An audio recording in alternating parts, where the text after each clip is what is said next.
네, 그러면 먼저 제 소개를 하고 시작을 하도록 하겠습니다. 안 들립니까? 아, 좀 더 가까이요? 네, 이 정도면 됩니까? 아, 완전? 이 정도. 괜찮습니까? 예. 그럼 다시, 예. 제 소개를 하고, 네, 시작을 하도록 하겠습니다. 네, 저는 여기 방문각 임용고시 학원 알고 계시죠? 여기서 이제 전공 수학팀이라고 이제 정현민 교수, 심대현 교수, 저는 이제 이경호라고 합니다. 이렇게 이제 3명으로 이루어진 팀으로 이제 저는 교과 교육론을 이제 담당하고 있습니다. 그 전공 이제 교과 내용학은 이제 정현민 교수하고 심대현 교수가 이제 나눠서 9과목이나 되죠. 그걸 이제 강의하고 저는 한 과목밖에 안 되는 수학 교육론을 강의하는데 이 비중이 아주 막중하다는 거를 아시는 분은 아시겠죠. 그래서 수학 교육론이 굳이 표현하면 제일 중요하다 이렇게 이제 얘기를 할 수가 있겠습니다. 네. 그래서 이제 강의를 이제 시작을 할 텐데 일단은 오리엔테이션 자료. 근데 이게 혹시 지난번 12월 22일 목요일인가 합격 설명회 오신 분이 계십니까? 네, 조금 계시는군요. 네, 일단은 합격 설명회 때 이제 얘기했던 부분은 이제 가지치기를 하고 그 외의 기타 내용들을 중심으로 일단 오리엔테이션을 하도록 하겠습니다. 원래 이 시간은 이제 다음 시간부터는 9시 반부터 이제 10시까지는 이제 한 지난 시간, 그러니까 오늘 배운 내용을 이제 피드백 해보고 이런 문제들이 나오는구나. 이렇게 풀면 되는구나. 이런 문제들이 있는 것이구나. 이제 이런 것들을 이제 아는 이제 시간을 가질 거고요. 오늘은 이제 첫 시간이니까 오리엔테이션으로 가겠죠. 네. 그리고 참고로 이게 제 원래 목소리는 아니고 지금 감기가 좀 걸려서 목소리가 약간 변했는데 좀 이해해 주시기 바랍니다. 네. 그럼 오리엔테이션 자료부터 한번 보면서 시작을 하도록 하겠습니다. 이게 전공 수학 이제 임용 시험 이제 안내라고 할 수가 있는데 지금 이제 최근에 보시면 여기 문항수하고 문항 배점을 보시면 이게 4점 이제 2점짜리가 보이죠. 교육학 20점은 그건 빼고 그건 진짜 20점 아주 두려운 거죠. 20점 잘 써야 되니까. 일단 2점은 이제 기입형으로서 이제 단답형으로 이제 답을 작성하시는 거고요. 그 다음에 여기 4점과 5점이 이제 서술형이에요. 그러니까 이제 4점보다는 5점이 이제 좀 더 내용을 많이 쓸 거라고 생각하지만 꼭 그렇지도 않아요. 어쨌든 그냥 배점은 이렇게 마음대로 설정을 해 놓은 거라고 할 수 있는데 예전에 이제 수학 교육론에서도 이제 5점짜리 문제가 나왔지만 이제는 최근 2년을 기준으로 보면 전공 내용학, 즉 교과 내용학에서만 5점짜리가 출제되고 있고요. 수학 교육론은 싹 다 4점이라고 할 수 있습니다. 그 다음에 이제 논술형 학문항이 이제 10점인데 이게 점수가 아주 크죠. 이 논술형 학문항은 2016, 2017학년도에는 수학교육론에서 출제가 됐어요. 그래서 수학교육론이 논술형 내기가 정말 좋거든요. 그렇기 때문에 이번에도 나올 수 있을지도 모르겠어요. 그래서 이제 논술형도 중심으로 또 수업을 진행하도록 하겠습니다. 그렇게 되고요. 지금 1차 커트라인이 이제 수학 임용 카페가 있긴 있는데 거기 이제 대략적으로 보시면 이제 작년보다 한 2, 3점 정도 올라서 원래 한 55, 6 이 정도였는데 지금 한 58, 9 그렇게 돼요. 다른 진짜 뭐 사회나 다른 과목 한 80점 맞아야 합격인데 수학은 60점 맞으면 합격선에 들어갈 정도로 상당히 한마디로 점수 받기가 굉장히 어려워요. 그래서 최소한의 점수 배점을 어떻게 생각하셔야 되냐면 일단 교육학은 20점 중에 한 15점을 맞는 걸 목표로 하셔야 되고 수학교육론은 24점 정도가 평균적으로 배분이 돼 있어요. 단일 과목에 24점이라는 걸 기억하십시오. 해석학, 대수학, 위상 합쳐야 수학교육론과 이렇게 좀 맞대응을 할 수 있을 정도의 아주 엄청난 점수라고 할 수가 있겠죠. 그래서 수학교육론은 24점 중에 15점. 이게 1차 목표예요. 이걸 최종 목표로 하시면 안 되고 1차 목표고 전공은 56점인데 28점을 받으시면 정말로 훌륭한 분들이십니다. 진짜. 이렇게 해서 15, 15, 28이면 58점이죠. 이게 최소 1차 목표를 잡으셔야 돼요. 이렇게. 전공은 진짜 해도 끝이 없어요. 그러니까 지금 뭐 정현민 교수하고 심대현 교수 수업을 듣고 계시는 분들이 계시다면 정말 이게 주어진 것만 다 해도 부족할 정도로 굉장히 내용이 많아요. 그러니까 일단 28점을 반을 맞는 걸 목표로 그렇게 하시면 일단 58점 이게 1차가 되겠죠. 제가 입이 많이 말라서 물을 좀 자주 마실 수 있을 것 같아요. 네. 그래서 이제 58점을 일단 최소 기준으로 하고 이걸 만족하셨으면 이제 조금씩 점수를 높여 나가시면 되겠죠. 그 다음에 2차 시험은 이제 이 정현민 교수하고 심대현 교수는 전혀 관여하지 않고 교과 내용하고는 관여하지 않고 2차는 오직 이제 저하고 이제 관계가 될 건데 교수학습 지도안 작성과 수업 실현 그 다음에 심층 면접으로 이루어져 있는데 이게 면접은 이게 교육학을 강의하시는 분들이 면접도 이제 전문적으로 하기 때문에 교육학을 강의하시는 분들이 이제 면접을 진행하게 될 거고 저하고는 지도안 작성과 수업 실현을 하게 될 거예요. 그러니까 시도교육청에 따라서 지도안 작성이 없는 데가 있긴 한데 이게 지도안 작성을 해보지 않으면 수업 실현을 하기가 굉장히 어렵기 때문에 결국에는 뭐 지도안 작성과 수업 실현 이렇게 해야 된다 이렇게 생각을 하시면 되겠습니다.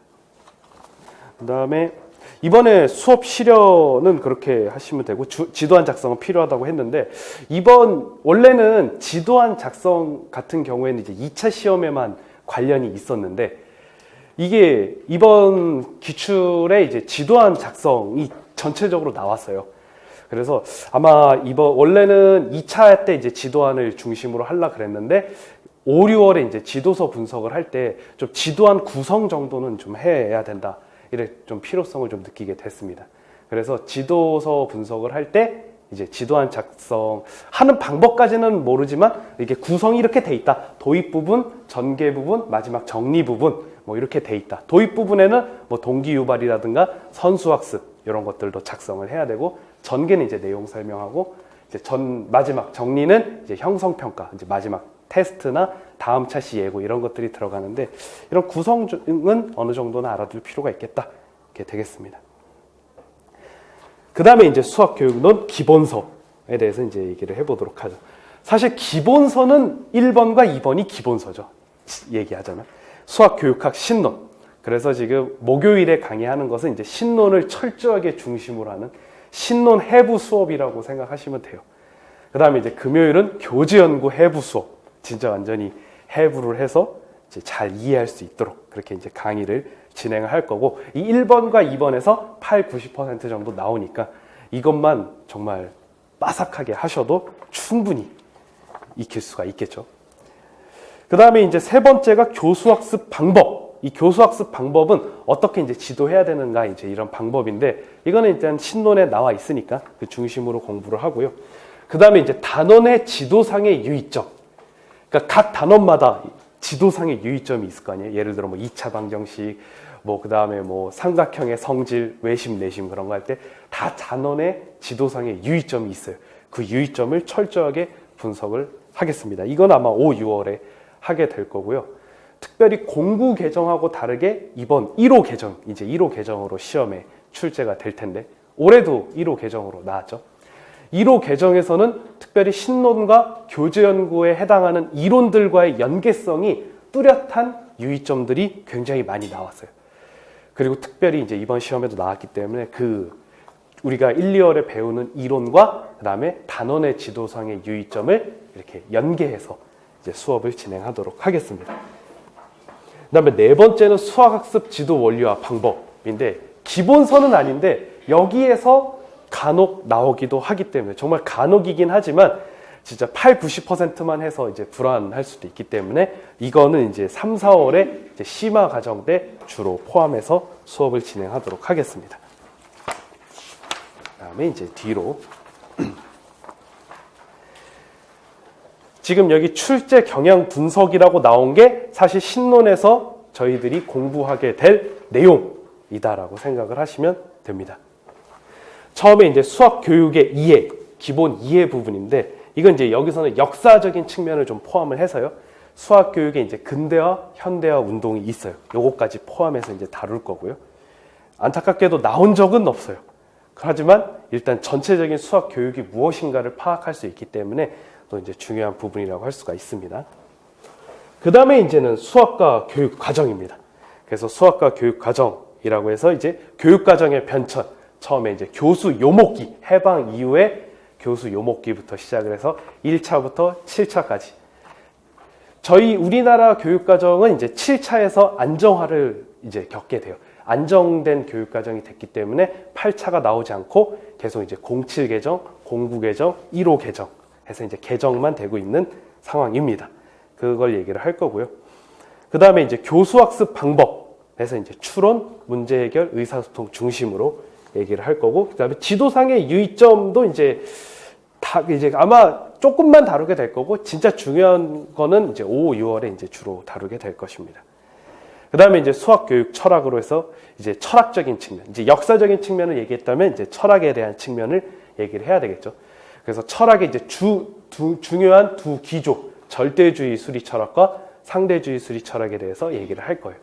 원래 수학의 절대적인 확신을 인정하는, 수학은 완벽한 참이다, 이렇게 생각을 하고 있었다가 괴델의 불완전성 정리에 의하여 이제 수학은 절대적이지 않다. 그래서 이제 상대적이다라는 이제 개념을 갖고 이제 준경험주의하고 여기 나와 있는 구성주의가 이제 나오게 됩니다. 이 두 기조를 중심으로 다루게 될 거예요. 그 다음에 이제 문제 해결인데, 문제 해결은 진짜 수학 교육에 폭넓게 다 포진이 돼 있죠. 처음에 이제 문제를 이해하고 계획을 작성하고 실행하고 마지막에 이제 반성의 과정을 거치는 그 문제 해결 과정을 할 거고요. 거기서 이제 특별히 중요한 것은 이제 추론, 귀납 추론, 이제 유추, 유비 추론이죠. 연역 추론, 이런 추론들을 중심으로 다루게 될 거예요. 이 문제 해결에서는 특별히 추론이 많이 나왔다라는 사실을 기억하시면 되겠습니다. 그 다음에 이제 형태주의 심리학, 마지막 문제 해결에서 형태주의 심리학은 이제 좀 창의 융합과 이제 관련이 된 건데, 우리가 공부 개정에서는 앞에서 얘기한 추론, 문제 해결, 의사소통을 강조했는데 1호 개정에선 이 세 가지 강조점은 그대로 유지하면서 정보 처리, 창의 융합, 그다음에 태도 및 실천이 강화가 됐습니다. 정보 처리라는 것은 이제 공학적 도구의 활용이라고 해서 이제는 이제 교육 현장에서도 컴퓨터, 계산기 이런 것들을 이제 적극적으로 활용을 할 것입니다. 그다음에 창의 융합은 그냥 단순히 수학적 지식을 이제 전달하는 게 아니라 좀 더 창의적인 생각, 좀 더 정말 핵심적인 아이디어 이런 것들을 이제 강조하게 될 거예요. 그다음에 이제 태도 및 실천은 사실은 인지적 영역이라고 해서 수학적 사고 능력을 개발하는 이런 측면에만 이제 강조를 했었는데, 이제 정의적 영역이라고 해서 어떤 자신감, 흥미, 이런 어떤 태도 이런 것들도 측정할 수 있게끔 하는 것들을 이제 이번 교육 과정에서는 새롭게 적용이 될 겁니다. 그래서 이제 6가지가 이렇게 강조점이 돼요. 추론, 문제 해결, 의사소통과 그 다음에 정보 처리, 창의 융합, 그 다음에 태도 및 실천, 이렇게 6가지 기억하시면 되겠습니다. 그 다음에 이제 수학학습 심리학인데, 이제 수학 교육학에 또 영향을 많이 준 역사, 철학, 그 다음에 이제 또 심리학이라고 할 수가 있어요. 그래서 여러 심리학자들의 이론들을 다루게 될 거고, 수학 교육학에 어떻게 적용이 될 것인가를 다루게 될 거예요. 보시면 알겠지만 한 문제는 단골로 출제됐던 영역이기 때문에 심리학적인 측면을 또 잘 아셔야 되겠죠.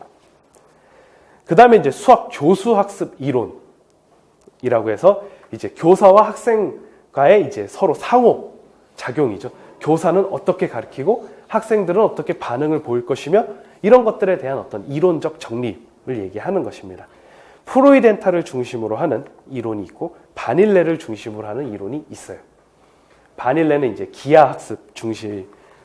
기하학습을 이제 중심으로 이론을 전개를 했고, 그것을 이제 수학 전반부에 이제 활용을 하게 되는데, 사실 바닐레가 얘기한 것은 정말 기하에서만 거의 많이 활용이 돼요. 그 다음에 이제 교수학적 변환론이라고 해서,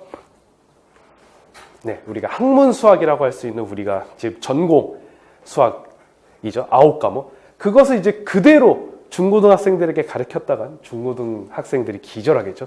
그러니까 어떻게 잘 변환시켜서 가르칠 수 있을까에 대한 이제 연구라고 할 수가 있습니다. 마지막에는 이제 수학과 평가죠. 어떻게 평가를 할 것인가, 이제 이런 측면이 되겠습니다. 특별히 서술형 평가의 분석적, 총체적 점수화 방법이라고 해서 16, 17학년도 연속적으로 출제됐다는 것이 조금 봐둘 만한 내용이죠. 네, 또 물 마시고 진행하겠습니다.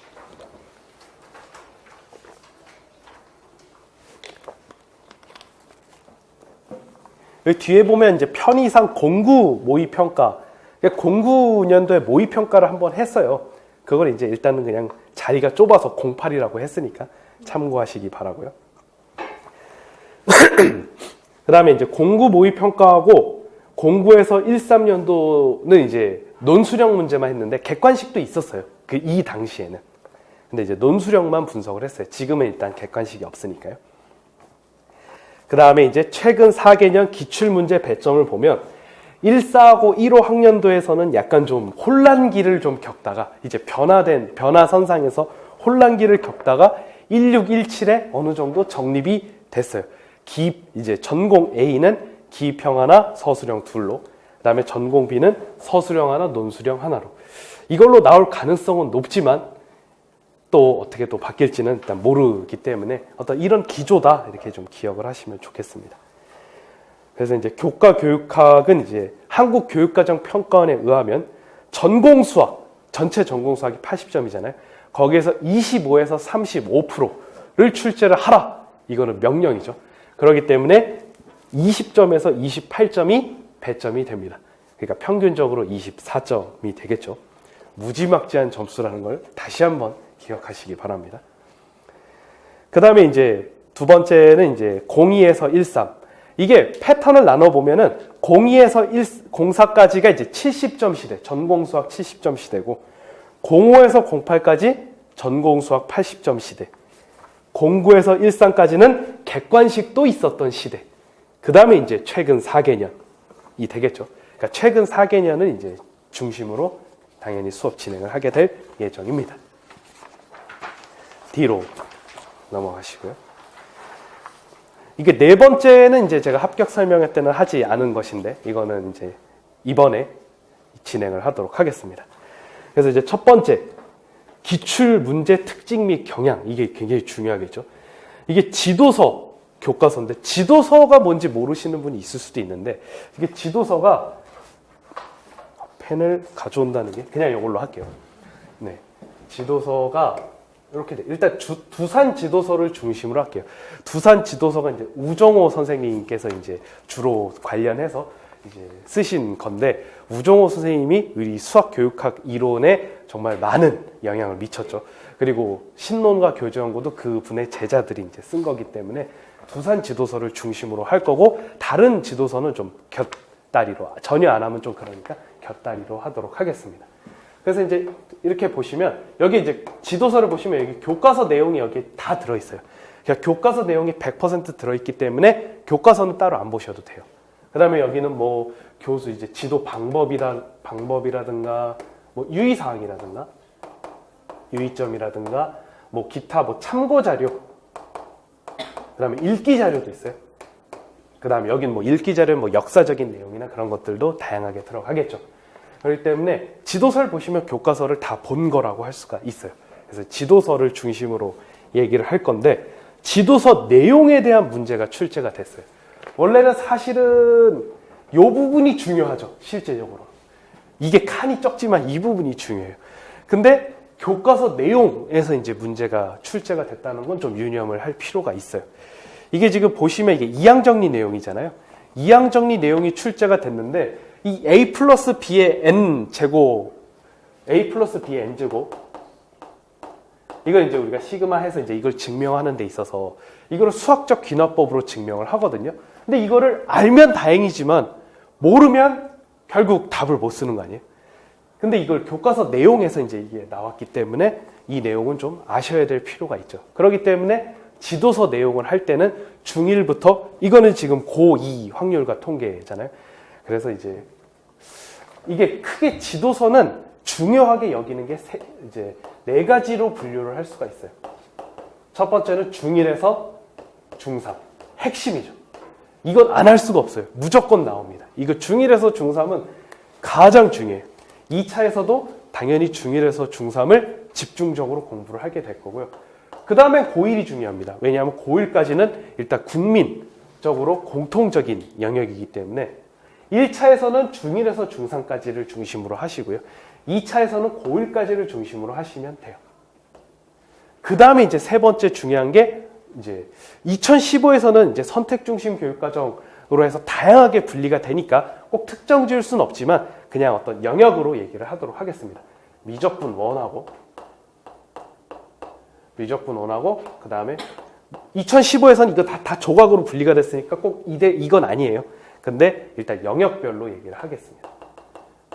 일단 확률과 통계는 대부분의 많은 사람이 공부를 하게 될 거니까 지금 확률과 통계에서 나왔죠.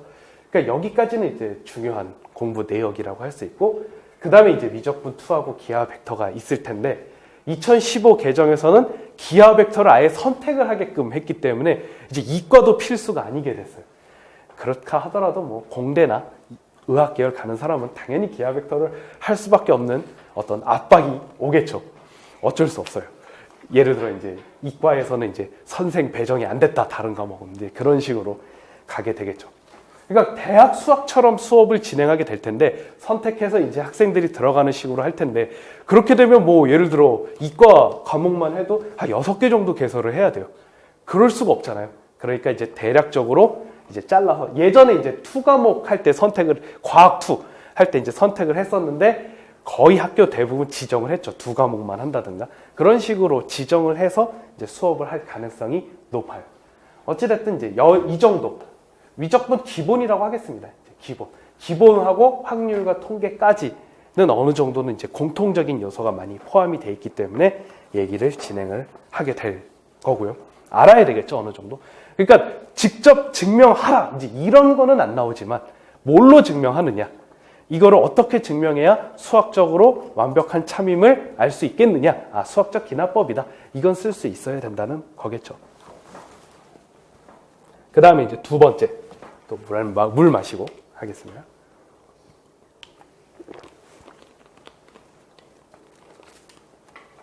그 다음에 이제 수학 교육론 이론과 지도서 내용이 통합되어 출제된.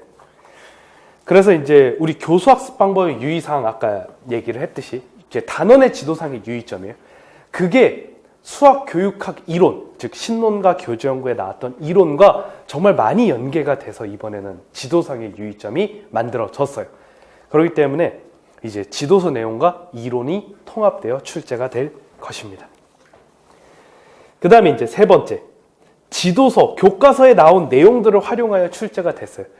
그러니까 이제 교과서에 있던 것들, 교과서에서 배웠던 내용들이 그대로 정말 복사 붙여넣기 한 것처럼 많이 나왔기 때문에 교과서를 아는 사람과 모르는 사람에는 지문 이해도에 대한 차이가 충분히 있을 수 있겠죠. 예를 들어 평행사변형에 관련 문제, 이항정리에 대한 내용도 그렇고요. 그 다음에 삼각형의 외심에 대한 내용도 나왔어요. 특별히 교수학습 지도한 내용이 나왔기 때문에 이 측면도 이제 다루게 되겠죠.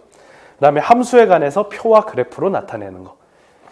예를 들어 뭐 아이스크림, 안 적어도 되겠네요. 아이스크림이 500원짜리 아이스크림이 있는데 한 개 사면 얼마? 500원이죠. 두 개 사면 1,000원, 세 개 사면 1,500원 이렇게 해서 이제 이걸 점으로 표시해서 함수로 나타내는 거. 이제 이런 것들이 출제가 됐었습니다. 그다음에 네 번째는 예전에 처음에 2014학년도도 그렇고 그 전도 더 그렇지만 이론만 묻는 문제들이 많이 나왔어요.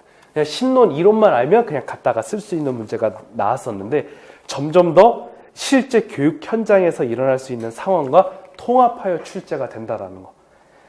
그래서 이제 투키가 제안한 탐색적 자료 분석은 그냥 탐색적 자료 분석만 하는 어떤 좀 고등 수학의 내용이 아니라 이제 탐색적 자료 분석이라는 것은 자료가 이제 하나가 누락이 됐을 경우 평균은 좀 큰 영향을 받지만 중앙값의 경우에는 이제 그렇게 큰 영향을 받지 않거든요. 실제로 평균과 중앙값에 대한 내용은 중3 때 실제로 배우고요. 그래서 그거랑 연계돼서 출제가 됐어요. 그리고 또 이제 표로만 이제 지도하는 것보단 또 그래프로 지도하는 게 더 좋죠. 그게 이제 예를 들어 도수분포 표만이 아니라 도수분포 뭐 다각형으로도 만들어 보고 히스토그램, 막대 그래프 이제 이런 것들은 이제 중1 때 이제 배우게 되는데 역시 연계할 수 있는 내용이 충분히 있습니다. 그다음에 이제 딘제 수학적 다양성의 원리, 국소적 조직화. 이게 뭔 내용인가 하겠지만 나중에 배우게 될 겁니다. 어쨌든 단순히 이론을 묻는 문제가 아니라 실제로 이제 활용한 수업 상황과 연계되어 출제가 됐다라는 거, 요 측면 좀 기억을 하시면 되겠습니다. 그렇기 때문에 정말 교과서와 지도서의 중요성이 점점 더 강조가 되고 있고, 그래서 이제 크게 3대장이라고 할 수가 있다면 신론, 교재연구, 지도서 이렇게 라고 할 수가 있겠습니다. 그래서 이제 강의 계획이 어떻게 되느냐, 1월, 2월에는 이제 기본 진짜 정말 다양한 예를 들어서 차근차근히 이제 설명하는 시간을 가질 거고요. 1, 2월에는. 그다음에 3, 4월에는 하루는 수학 교육론 심화를 할 건데, 이거는 이제 신론과 교재 연구를 싹 다 포함하고 진짜 기초적인 내용은 다 줄이고 압축하고 뭐 많이 넘어가는 것도 있겠죠. 그리고 여기에 좀 수학 학습 지도 원리와 방법의 내용을 추가해서 이제 심화로 해서 이제 좀 고급 과정이라고 할 수 있겠죠. 다루게 될 거고, 그 다음에 하루는 기출 해설, 02학년도부터 이제 17학년도까지 기출 해설 다 하고요.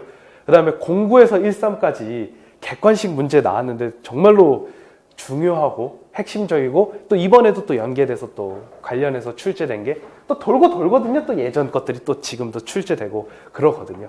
그렇기 때문에 객관식 문제 아깝잖아요.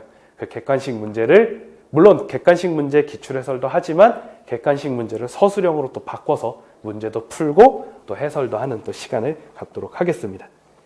그 다음에 5, 6월에는 이제 지도서 분석인데, 아마 지도서가 나와도 중1께 나오고 안 나올 가능성이 크기 때문에 공부 지도서 순서를 배열해서 하면 되거든요. 그래서 이제 공부 지도서를 갖고 1호 개정에 맞춰서 순서가 좀 바뀐 것들도 있어요. 피타고라스 정리 같은 경우, 이제 예전에 피타고라스 정리는 이제 증명을 어떻게 했냐면 요걸로 했어요. 요거 길고 요거 짧아야 되는데, 이렇게 되고 요거에서 많이 보지 않았습니까? 이렇게 해가지고 이제 a제곱 더하기 b제곱은 c제곱 했는데, 여기서 반드시 이용해야 됐던 게 곱셈 공식이었어요. 즉 a 플러스 b의 제곱은 a제곱 더하기 2ab 더하기 b제곱, 요걸 이용해야 되는데 이번 교육과정에서는 이걸 피타고라스 정리 뒤에 배운다는 거죠. 그럼 얘를 이용할 수가 없어요. 그럼 우리는 어떤 증명 방법을 해야 되겠습니까? 유클리드식 방법을 써야 돼요. 유클리드식 방법이 뭔지 아십니까?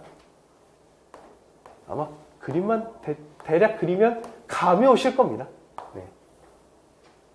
뭔가 느낌이 오시죠? 그래서 이제 합동을 이용해서 이제 해야 되겠죠.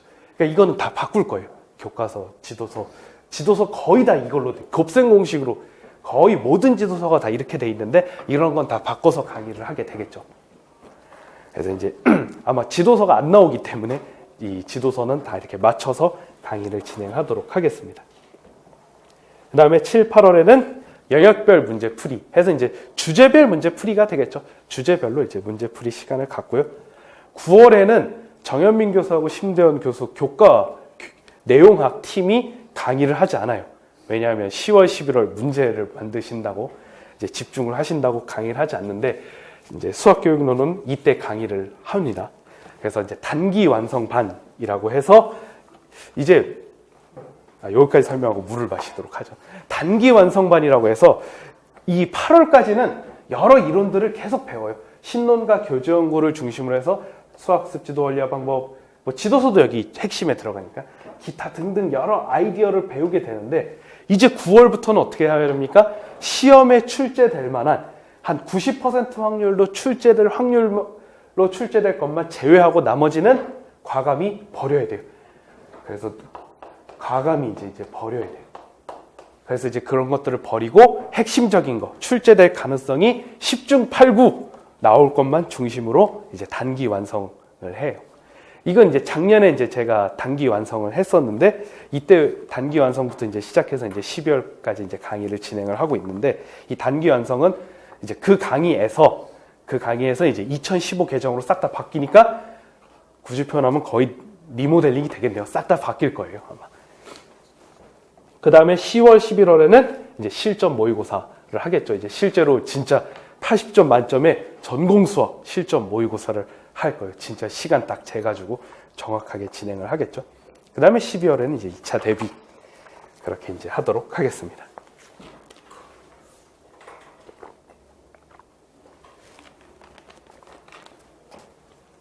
그 다음에 이제 6번째 강의 계획인데 요것도 합격 설명회 때는 안 했죠.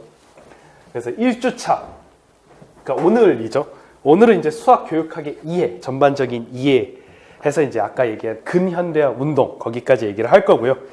2주차에는 이제 교육과정을 할 건데, 교육과정이 좀 양이 많아요. 그리고 공부 개정하고도 좀 비교를 할 필요가 있어요.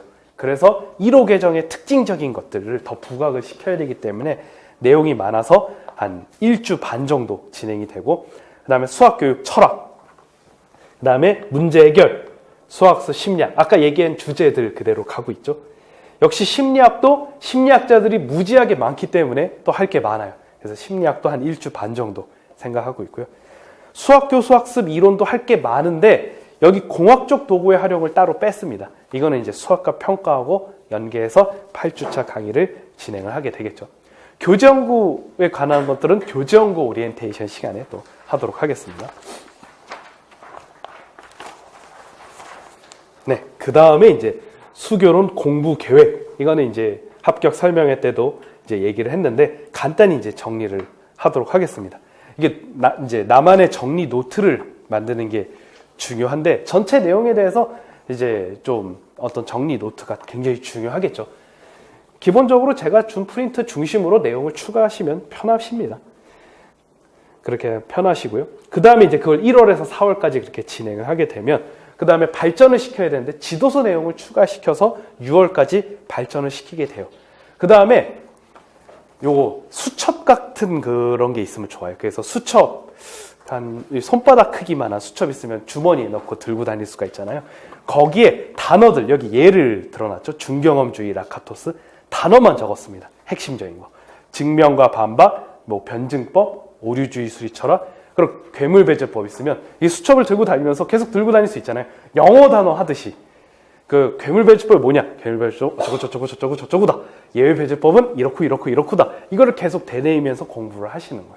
그러면서 내용을 더 깊이 있게 익힐 수가 있겠죠.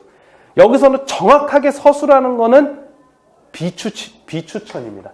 비추천하는 것은 아직 수학교육학의 이론에 대해서 완벽하게 정립됐을 때 그때 서술에 들어가는 게 더 효과적이에요. 그래서 이제 6월까지는 개념을 더 확실히 익히는 데 집중을 하고요. 이제 7월부터는 서술을 본격적으로 하게 되니까 이때까지는 이제 익숙해진 개념을 실제 서술하는 것들을 이제 공부를 하셔야 됩니다. 여기 인식론적 장애를 예로 들었는데 여기 가로친 부분이 이제 여러분들 선생님들께서 적으셔야 되는 부분이고 밑줄 친 부분은 고정되는 부분이에요.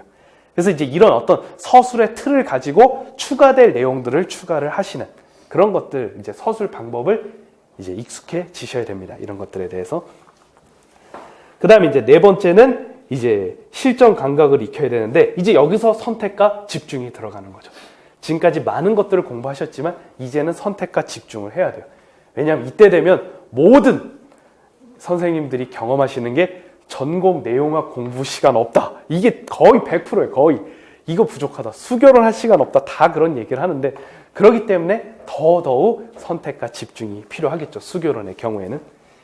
그 다음에 이제 5번째는 이제 2차 준비를 하게 되는데 어느 정도 스케줄만 좀 아시면 도움이 돼요. 12월 초에 이제 1차 시험을 보게 되고 1월 이제 중순까지 1월 이제 중순, 보통 후반부 17, 18, 19, 20 한 이쯤에 이제 2차 시험을 보게 돼요. 각 시도 교육청에서.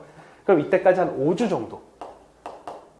일반적인 선생님들의 패턴을 보면 한 주는 정신이 없이 보냅니다. 그냥 나는 지금까지 고생을 했다. 좀 쉬자. 이제 이런 그런 경우가 있고 이제 빨리 시작하면 한 3, 4일 정도 후에 이제 시작하시는 분들도 있는데 문제는 이게 내 점수가 1차 점수가 안 나와요. 그게 안 나오니까 가채점을 하게 되잖아요. 이제 저희 전공 수학팀 같은 경우에는 이제 시험을 보면 바로 다음날 이제 전공 해설 강의를 해요. 그리고 이제 그걸 보고 가채점을 하시면 되겠죠. 커트라인이 대략적으로 올해 커트라인 이제 예를 들어 50 후반. 예를 들어 내 점수가 50 후반 정도 있을 것 같으면 무조건 2차 준비를 하시긴 해야 돼요. 합격할 수도 있고 떨어질 수도 있지만 어쩔 수 없잖아요. 그러니까 2차 준비를 해야 되는데 보통은 이제 가채점 할 때는 나 다 틀렸다 이렇게 생각하고 채점을 해요. 다 틀렸다 채점해서 한 50점. 그리고 두 번째 채점할 때는 다 맞았다 채점을 해요. 그럼 한 66점까지 나올 수도 있겠죠. 그럼 이 평균값이 거의 점수예요. 거의 맞아요, 이 평균값이. 그래서 이제 58점이 되겠죠. 그럼 이제 50 후반 정도 되면 어쨌든 2차 준비를 해야 돼요. 한국 교육 과정에서도 뭐 사실 나오자마자 다 채점할 수가 없잖아요. 그러니까 당연히 점수가 안 나오는 건 당연하고, 작년, 그러니까 이번에는 올해 2017학년도 커트라인을 보고 대략적으로 점수를 봐야 되겠죠. 예를 들어 진짜 한 40점대 이거 아니라면 다 이제 2차 준비를 한다라고 이제 생각을 하셔야 되겠죠. 그래서 이제 1월 중순까지 이제 2차 준비를 하게 되는데 1월 중순까지 나눠야 되겠죠. 1월 나눠야 되겠다. 4주. 1월 초. 1월 초에 1차 점수와 합격자가 명확하게 나옵니다. 그러니까 이전까지는 그래서 지도안 작성과 이제 수업 실현 및 면접은 이제 어느 정도만 준비를 해 두시는 게 좋아요. 지도안 작성을 이제 중심으로 하시고요. 1월 초부터 1월 중후반 여기까지 한 2주 정도 되죠. 중후반. 이때는 이제 이때 내가 합격이 명확하잖아요. 발표가 났으니까. 이때부터는 그냥 수업 실현 스터디 그룹 짜서 매일 수업 실현하고 매일 면접하고 그렇게 해야 돼요. 그렇게 해서 이제 이때는 이제 진짜 실제 중고등학교 빌려가지고 칠판에다가 이제 제가 이렇게 하는 것처럼 진짜 판서도 해보고 그렇게 찍어도 보고 그렇게 해야 되겠죠. 이런 과정들을 이제 거치게 됩니다. 이게 바로 1년 전체 커리큘럼이라고 할 수가 있고요. 이런 과정을 통해서 2018학년도 이제 임용 시험을 치르게 되겠죠. 네, 그러면 이제 여기까지 해서 오리엔테이션을 이제 마치도록 하고요. 한 10분 정도 쉬었다가 10분이면 지금 시간이 저 시기가 맞네요. 15분에 실제 강의 시작을 하도록 하겠습니다.